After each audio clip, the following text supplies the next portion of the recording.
we're back on for the rest of part 2. And can care is a cause dear to your heart. I know that Father Phil also has lent his support to that, as you talked about.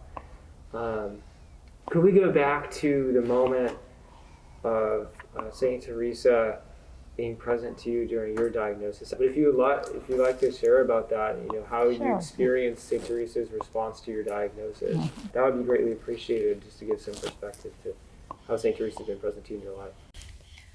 Well, in 2004, when I was diagnosed with my cancer, I was, of course, devastated, and I, of course, came to my church, and Father Tiemann was the pastor then, and I went and spoke with him and told him about it, and felt like I needed to have some spiritual help. And he, in hearing my pleas, he had a family mass and blessing of the sick for the family, privately for us.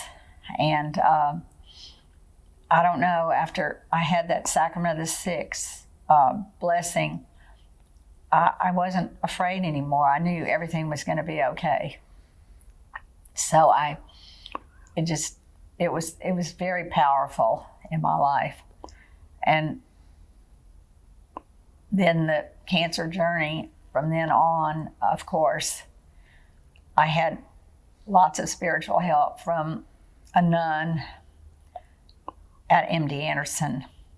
And Sister would always say, "Now, MaryAnn, let go, let God." And I've really kept that saying, and that she told me in my heart and in my mind all these years. It's one of the things that I think would be a beautiful kind of like a call to action for everyone that I guess be sitting at the pew listening to your story. What is your hope for the future of St. Teresa and for future generations? Well, I think my hope would be that it would continue to grow, both spiritually and, that we have the continuing participation and new parishioners coming forth, so that our parish is alive. I mean, it's not, stagnant. There are a lot of parishes around that are stagnant. They're dropping off the attendance and the parishioners. And I feel like St. Teresa's is growing and is in that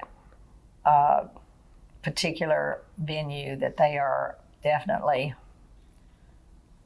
going in the right direction.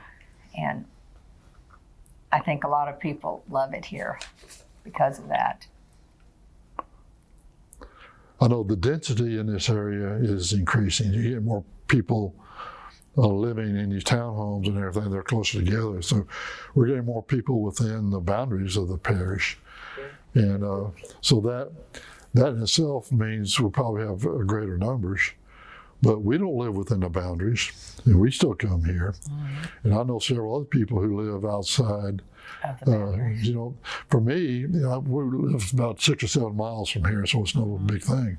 But we wouldn't think of going anywhere else. Like, what do you wish people knew about St. Teresa? Maybe people are new or become occasionally. What do you wish people knew about the parish? Well, its physical location is ideal for people who, say you work downtown and you live out the outskirts and you have to come in downtown to work. This is right on your way. Come in for 7 o'clock Mass on your way into work. What could be more rewarding than that? Because the location is ideal for that. And even going home, stop by, But that has a lot to do with it, I guess. This location adjacent to the park, the beautiful landscape that is just out in front of our church. It's just open space and woods. That's inspiring in itself. Especially since they've redone the park, So, those are pluses. Usually we don't remember how we got involved the first time. Like, what gave us that courage to take the first step to help out and volunteer? And what would you say to those sitting in the pew needing a little nudge about getting involved? Take that first step. Anything you do, it has to have a beginning. And sometimes that's the most important thing. If you never take that first step, you never get involved.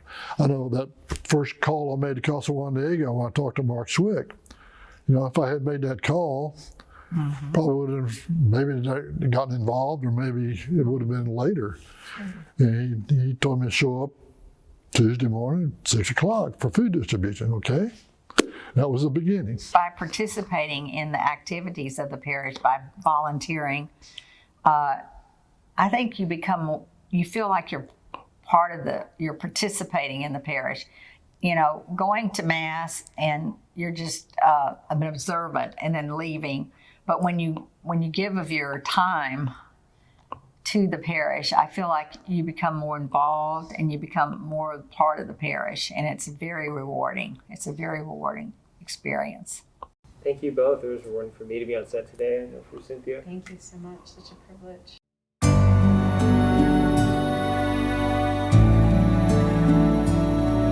Please like, subscribe, or comment below.